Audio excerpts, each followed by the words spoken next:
Welcome, Smite fans, to our final set of week number 7 of the Smite Oceania Pro League. Today we have Alpha Sydney taking on Royalty. Alpha Jackal, yesterday we saw Legacy v Avant. That was quite the matchup, but basically what that has done is it has confirmed who's going to be first and second, and who's going to be third and fourth at the Split 3 LAN. Alpha Sydney and Legacy can only finish third or fourth respectively. Pandemonium and Avantgarde can only finish first or second. So yet again, we're kind of refining our ways to finding towards our final positions for the Split 3 LAN. Up against Royalty, Alpha Sydney must be looking towards this one with some anticipation, given that it's an easier matchup and they're trying to get themselves towards that third seed spot. And Alpha Sydney today have a fantastic opportunity to put themselves in pole position for that third seed. Currently sitting 1 point behind Legacy. A set win here today puts them into that third seed position going into the final week, which is a win-win scenario in my eyes because they're facing Pandemonium in that final week. If they lose that matchup and Legacy win theirs, then they go up against Avantgarde. If Alpha Sydney go into the next week and win against Pandemonium, then they're facing Pandemonium at LAN. It's a perfect scenario for Alpha Sydney. They just need to find their 2-0 here today against Royalty. Alrighty, let's go ahead and get started with the picks and bans in just a second. Alpha Sydney went through some rebranding this week, and you're going to see that on your screens now. The new logo coming up from there. For those that are unfamiliar with the Sydney Opera House, it's in the shape of the Sydney Opera House there. So keeping with the theme of Sydney, first ban coming out is going to be Terra from Alpha Sydney. Saw some play in the SPL group stages today. Energy managed to get their hands on that one, and they really made the full effect of Terra known, and I think a lot of teams are going to start banning that one out.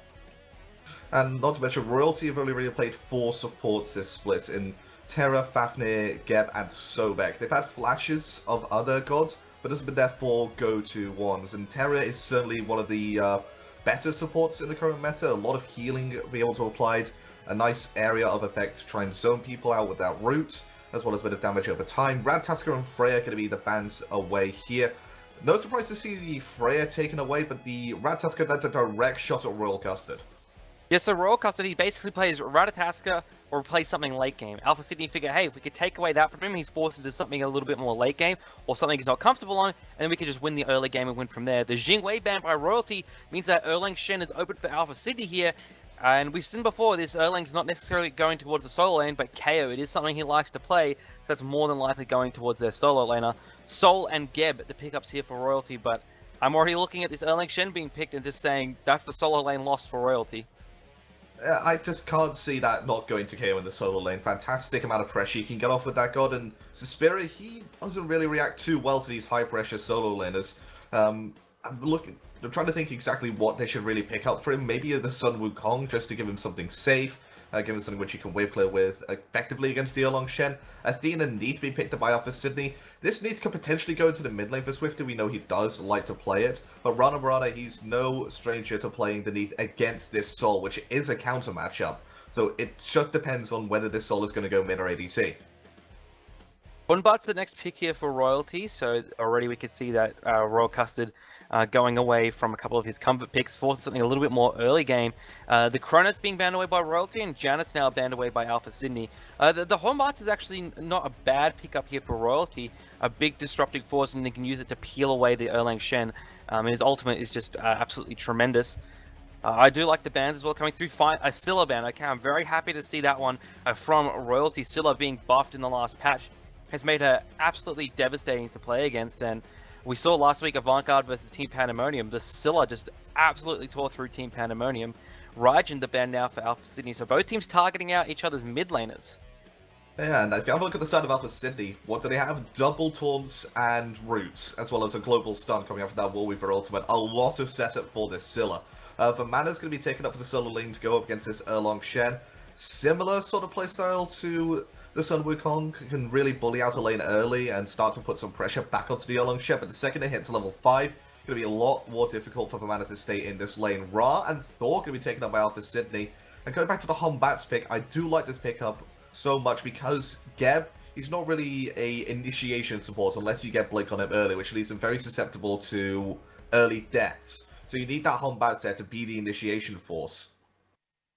Agni, the last pick here for Royalty. Looking at Alpha Sydney's last tips as well, I love the Ra-Thor combination. It's so strong. You know, we saw in the SPL group stages the Erlang Shen Ra combination with the Root and Ultimate as well. Now you've got that.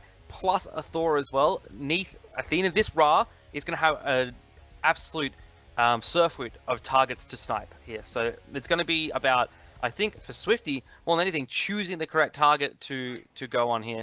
And the sustain that's coming out from Alpha Sydney, you know, Erlang Shen's got self-heals, Neath's got self-heals, and the big Ra heal for the whole team. You know, looking at Royalty, no one built anti-heal. I want to see some early either curses or some pestilences coming out. Even a Brawler's beat stick or two wouldn't go amiss. But I do like the aggression that they are showing with the blink coming out from Geb. Shows that they really want to fight early and put this Alpha Sydney comp position behind. Because the Alpha Sydney comp, it does extremely well from ahead. A lot of setup and a lot of siege potential with the Ra, the Thor, with the Athena. And even with the Neath and the Erlang Shen, you still have a lot of setup. But from behind, it's difficult to go in against an Agni, against the Hombats, because they're just going to kill you before you get your CC off. Right inside Harpy is going to be taken here by Alpha Sydney. In the mid lane, there's not too much going on right now, but over on the right-hand side, it is going to be the Fire Elementals taken away again by Alpha Sydney. It's going to themselves a bit further ahead, will allow Ra and Thor to get to that level 5 stage much faster. And, you know, Shank and Royal Custard not going to be too worried about that one. Shank a little bit more late game than a Ra, being since he's playing the Agni. They recognize early game, hey, we're probably going to lose out on the push here.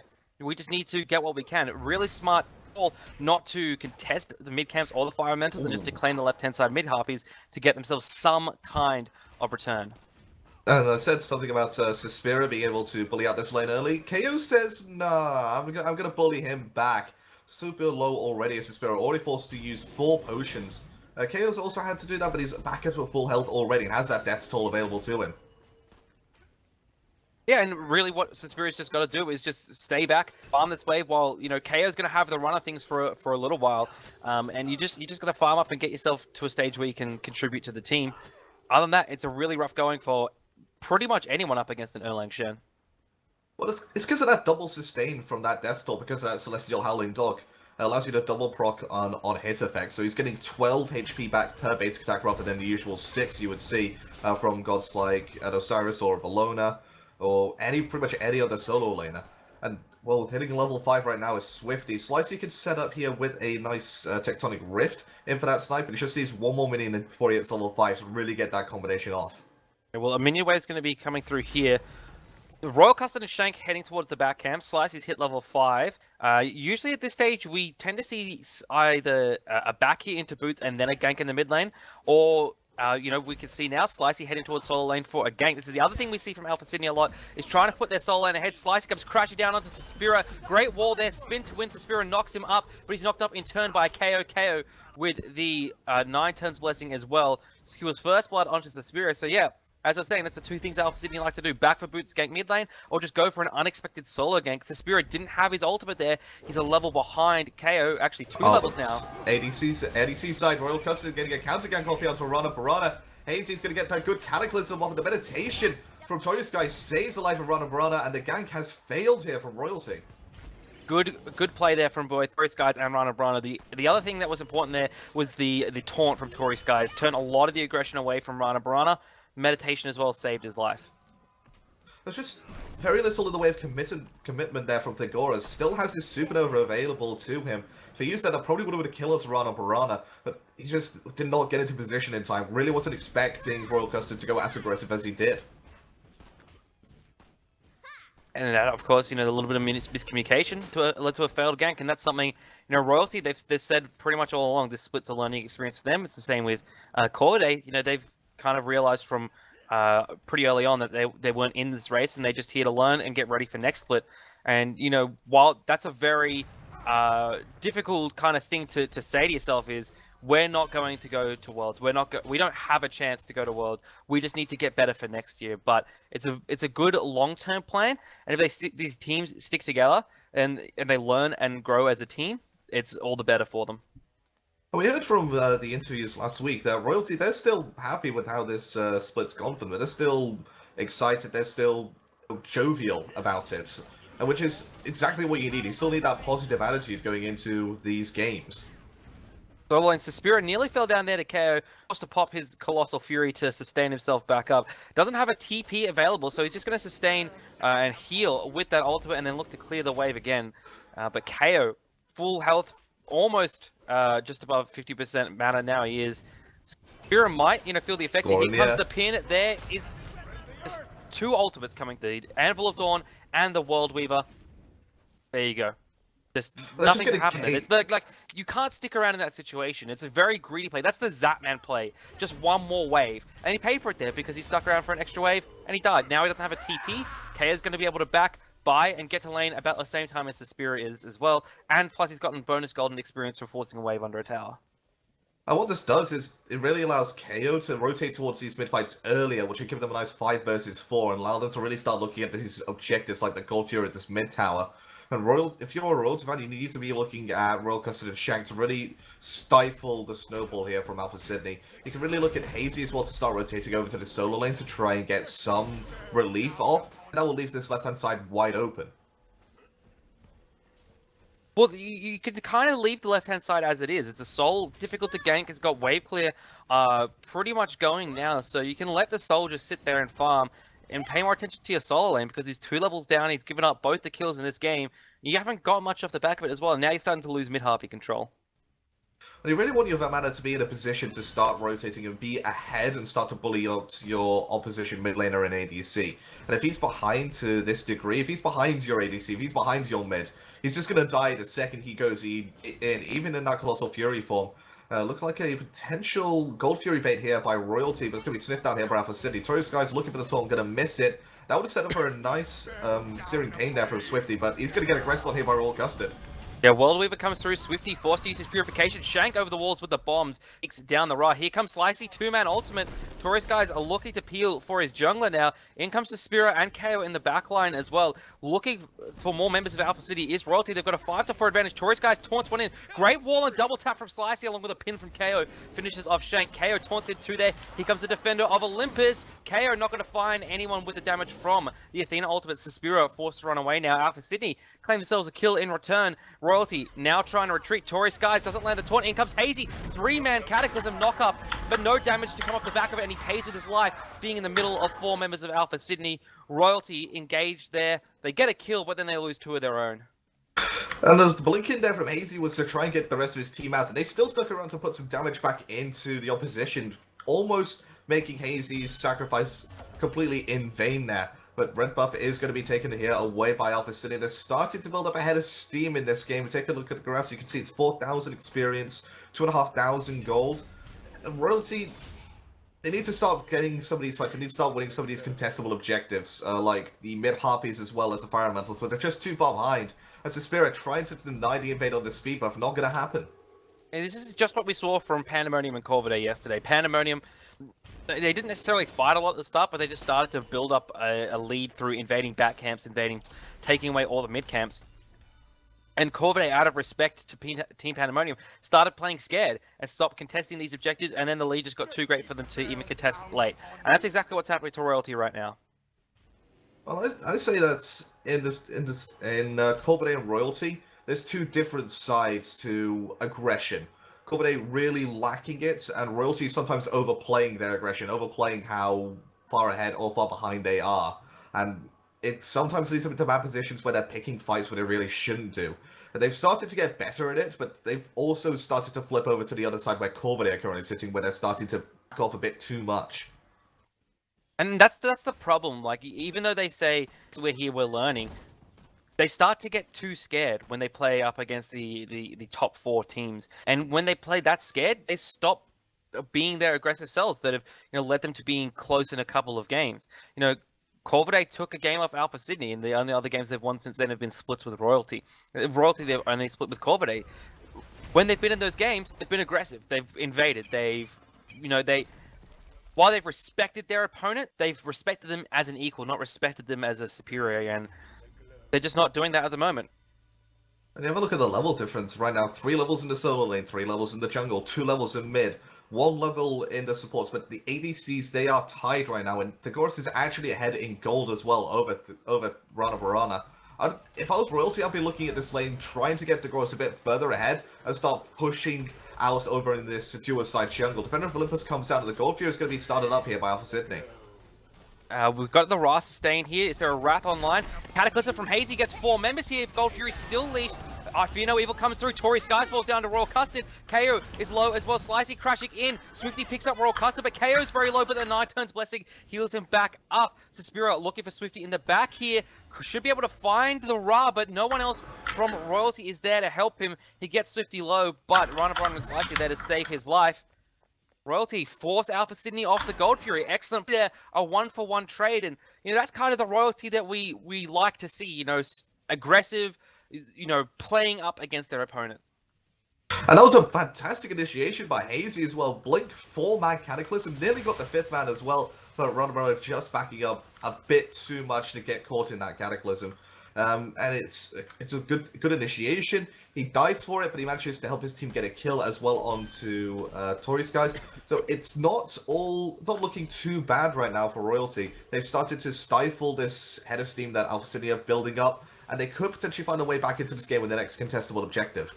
Well, and the later this goes as well, those Blink Cataclysms are going to start be devastating. Once Shank starts to get towards the later stages of the game, it starts doing a ton of damage, as is Agni. Agni's a very later game kind of mage in terms of his damage output. Yes, throughout the game he can clear waves, he can keep himself relevant, he can contribute in team fights, but once you get to the late game stages, those bombs are absolutely devastating. You get a 4-man Cataclysm, drop a couple bombs down in there with the Agni, then half your team is wiped away there. So Hazy has obviously got the Geb down pat. What's just lacking at the moment a little bit is the damage. Once the damage starts to come online in kind of corroboration with that setup, Royalty can look to start winning a couple of these fights. Oh, but dual solo lane, actually, it's going to be a gank there, and Suspiria falls down for the 3rd time this game. Thegoras in an ADC battle with Rana going to be held down by Hazy. The fight's going on across the board, and win both of them being won by Alpha Sydney, with one resulting in a kill. So that's just kind of still the communication from Alpha Sydney a little bit there. Yes, it was kind of one-on-one fights, but on the solo lane side of things, KO got Suspiria low, and then Slicey knew, I'm able to ult him here. He doesn't have his ultimate. He's low health, low mana. I could just ult him, wall him, and get a kill. KO backed away from that, so it lulled Suspiria into a false sense of security. On the left-hand side of things, Rana was fighting Thegoras. Yes, he got a couple shots off, but he also backed off when his team called Hazy was rotating in, disengaged from the fight, and didn't potentially give himself up as a kill.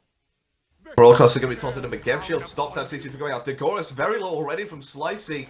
Forced to use his Sanctuary, and the Defender of Olympus has been forced out by Rollercoaster TPing in with that Sacred Monkey. The 4 versus 2 on this left-hand side, and again, Alpha City getting the pressure. This is the strength of kind of their global / semi-global team. The Athena's got a global ultimate, Nee's got a global ultimate, Thor's got a semi-global ultimate, so they can really get around the map a lot faster than Royalty can. Slicey up in the sky looking here, 3-man ultimate, 3 purifications force, here's a snipe, Slicey picks up Royal Custard, Taurus guy's looking for Hazy, Neath ultimate comes through and picks him up, and 2 kills go the way of Alpha Sydney. Once again, the communication's there for the team. Taurus guys taunted 3 members in straight into Slicey's ultimate. Slicey picks himself up another kill, straight to Slicey's ultimate, and down a narrow corridor where Swifty could just completely devastate them with a snipe. And this is what we were talking about when we had a look at the drafts. There's a lot of setup here for Alpha Sydney, and Swifty especially with that Searing Pain. We saw it go to fruition there. 3-man snipe after a 3-man Anvil of Dawn. And this team comp doesn't exactly excel in the late game. There's no real hyper carry like there is on the side of Royalty in that Sol. But what this team does do in the late game is it picks people off consistently and can siege extremely well. And it's a massive team fight comp here coming out from Alpha City, which Royalty can't deal with right now. Oh, well, it's as well as that, they're probably not going to get to late game. KO actually going to get ganked here, trying to steal away the blue buff. I believe he actually does get the blue buff. 9 turns Blessing comes through and heals him up. He's about to get slowed. He's actually going to walk away from that. He was on all of about 20 HP, but he manages to get himself away from the combined gank of Suspiria and Royal Custard. Suspiria actually was able to drop the blue buff there, so KO doesn't claim that, but manages to walk away with his life. What I was saying just before that, though, is can Royalty even get to that late game stage? They're about 10,000 experience, 6,000 gold behind Alpha Sydney at this stage. Alpha Sydney, if they can keep them from getting towards the late game, if they can, start to get a few more objectives on the map like towers, Royalty's going to have a really rough time of it. Speaking of rough time, right-hand side, tier 1 has already been taken low, and Suspiria, he's 3 levels behind. He's about to not have a safe place to be. Taunted back in, his dash has been cut off as well. This is going to be very dangerous. It might actually result in a kill even through that Colossal Fury. Yeah, Swifty with the Celestial Beam perfectly targets there. Suspiria could either walk back into Slicey and die, or could walk into the Celestial Beam and die.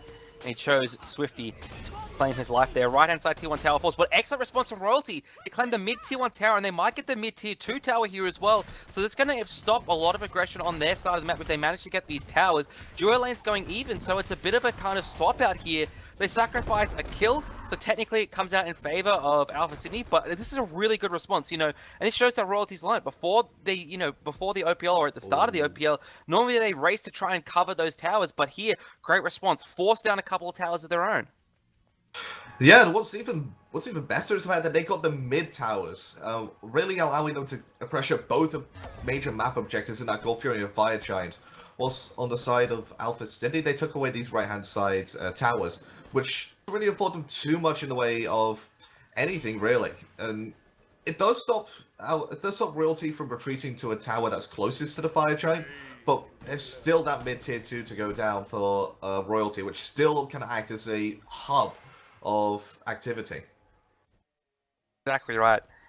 Middle lane, we can see Slicey facing off against 3 members of Royalty here. The lead of Alpha Sydney is still well in front of that of Royalty, so kind of an even trade with those towers falling down, but still, Alpha Sydney well ahead at this point, 10-2, up in kills. Slicey, 6-4, part of every single kill.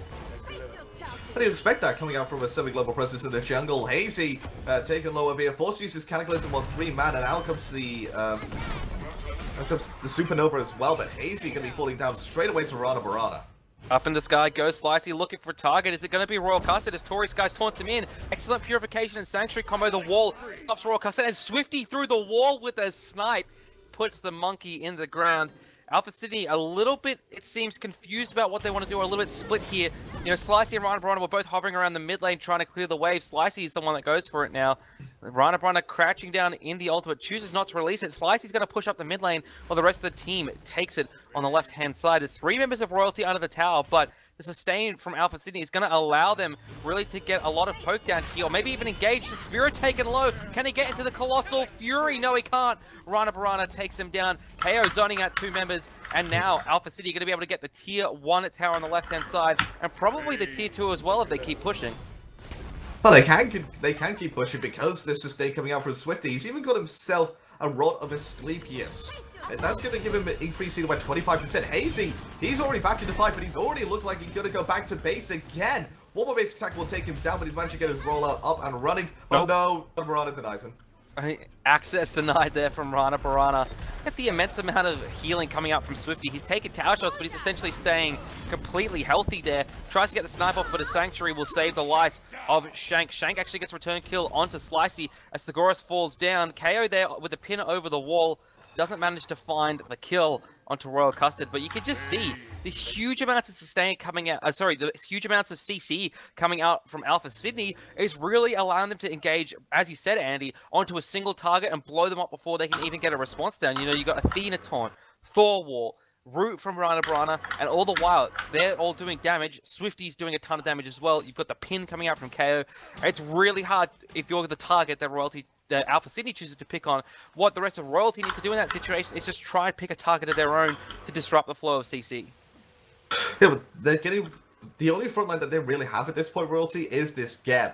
And he's providing some AoE protections to his team because of the sovereignty, but he's just getting blown up before he can even allow himself to be part of the fight. He gets a shield off on himself, he may get his Cataclysm off before he dies, but it's all defensive to try and just delay the inevitable, which is him dying. And he can't really rely on for mana to be this frontline presence right now because he's dying faster than Geb is right now. He's dying faster than pretty much anyone on the team. He's not even been able to get into his ultimate form in these last couple of fights. That's how quickly Alpha Sydney have been blowing him up.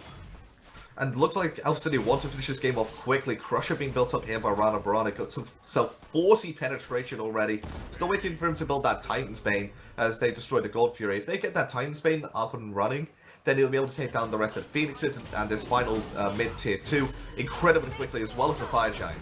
Suspira now manages to get into the Colossal Fury. Celestial Beam comes through. Suspira, 50% HP, but going to be healing himself back up. Alpha Sydney looking for this mid-tier 2 tower. Slicey jumping around the back. He does have a Magi's online, so he can safely engage and get out without the fear of being CC'd to death. Here comes the ultimate from Slicey, picking his target. It's going to be the backline of Royalty. He's looking for Shank. No, now he changes to Hazy, who's already been taken quite low by the rest of the team. Here's the Fear No Evil. Excellent work by Royal Custer, but it just pushes KO closer towards Hazy.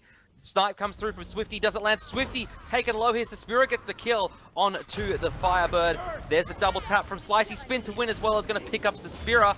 Royal Custard doing some return damage. Pin comes through from KO, knocking him up with the turtle form. Royal Custard falls down to the Erlang Shen, being played by KO.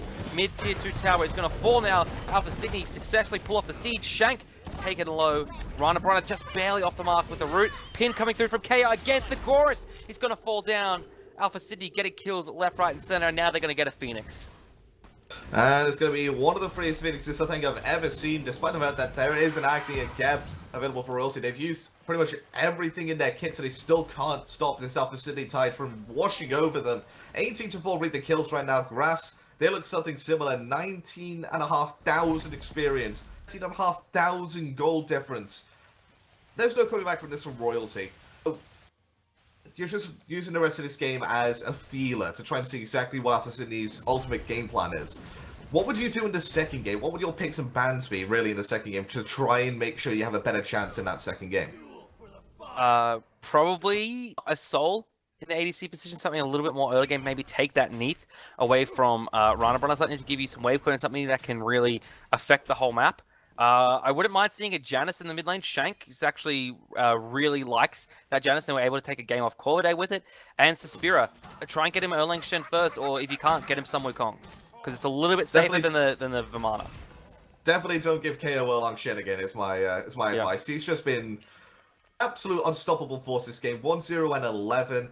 Him and Rana Brana have not died yet. They've just been left by themselves in their respective lanes. And you can see just the impact that has had. Rana Brana 2 levels ahead, KO 4 levels ahead of their respective opponents, and they're just at a position right now where they can go in, be incredibly tanky, despite the fact they haven't got too much in the way of protections. It's because they're just so far ahead with their natural protections and natural scaling.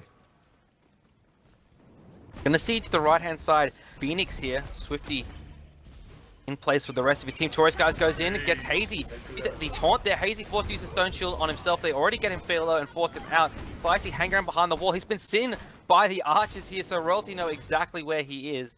But Alpha City happen to play this poke war with Royalty, despite the fact they're so close to the fountain, because they have a Ra here. They have a Ra heal. They could just sit, sustain, and keep poking them out. Eventually, they're going to find something.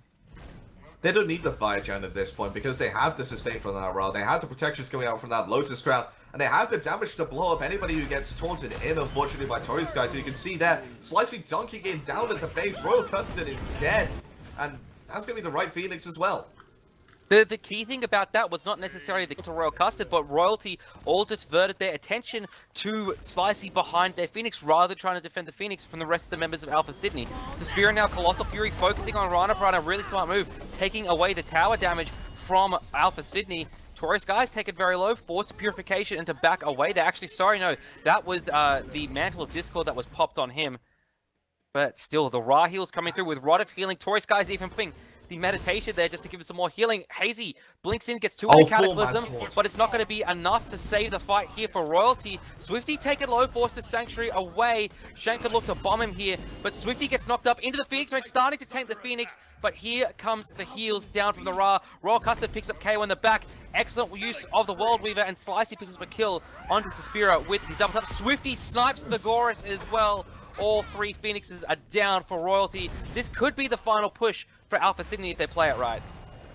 Well, they're still looking for kills here instead of looking to try and end, which they could potentially do here. Royal Custard low, forced to use his Sanctuary. That could be a Zapman Aegis, and there it is. He's dead. Second, it goes away. All 3 Phoenixes taken away. Alpha Sydney, they can back off here. They can go back to base, buy their final items, and come back into this fight. Let's just end the game, because Royalty, they can't push up beyond their base right now. They have to defend against 3 fire waves. If 1 or 2 waves get it into their Titan and fully attack it, that's game over. Slicey's soloing the Gold Fury. Okay, he recognized he can't do it. I thought Slicey was about to die to the Gold Fury there, and I would have laughed. I mean, he doesn't have lifesteal. If he got himself a Blood Forge, he might be able to solo that Gold Fury. Blood Forge on... Oh, look at him. He's being trolled now. He's just walling off his own teammate. That's how confident Alpha Sydney are. Little Phoenix has respawned, but still, it's got fire minions still pushing up in that lane. For now, it looks like Shank's going to clear the last of them out. So Middle Phoenix has respawned for royalty. They're doing the correct thing here, pushing the waves out as much as possible, not contesting the Fire Giant. They can't contest this at this point with this many objectives down. They don't have a Wrath online at all, so there's no steal potential there for them whatsoever. They just give it up, defend under their own Titan or Phoenixes. Yeah, they got to, and the Fire Giant does indeed fall. And speed buff taken away as well. Shank is there trying to get a counter steal up. Door goes into the air. It's going to be looking for Shank, going to miss him completely. Couldn't find him, but Whirlwind Ultimate does come out, blocked there by Suspiria, and they're going to just blow him up. Yeah, that was... I don't know if that was intentional or not from Spira, because Shank could have taken that and been fine, because his right is Phoenix like snipe off the mark there from Swifty. Slicey looking for another kill. Middle Phoenix has fallen now. Alpha Sydney pressuring into the Titan pit of Royalty. The minion wave on the left-hand side was spit out by Royalty, so no fire minions on that side of things. But it doesn't look like Alpha City's even going to bother to wait for fire creeps here. The heal comes down from Swifty. The bombs are coming through from Shank, but the Titan's already so low. And the Titan is about to fall down. Slicey should finish off. The Defender of Olympus is going to do it. GG, Alpha Sydney take game number 1. It was a good game for them as well. 23-5. They didn't really take their foot off the gas so much, but Royalty were able to hold out for some portion of that game. We're able to take some wins here and there as well, especially that push down that mid lane for those two towers. The only issue that I really had in that game for Royalty was the fact that they gave up far too much in the terms of jungle pressure, just allowed invades consistently. That's because the Spirit got behind. And if you're soloed in against behind, it just allows for consistent invades on that blue buff, on that speed buff, which will then in turn transition into pressure in that mid lane. They need to start really looking at Suspiria and trying to give him a winning matchup just to make sure that they have as best chance as possible of defending their own buffs. Don't give KO Erlang. So Royalty, if you can hear me between now and next game, ban Erlang or pick it first. We're going to go to a short break. We'll be back with picks and bans for game number 2.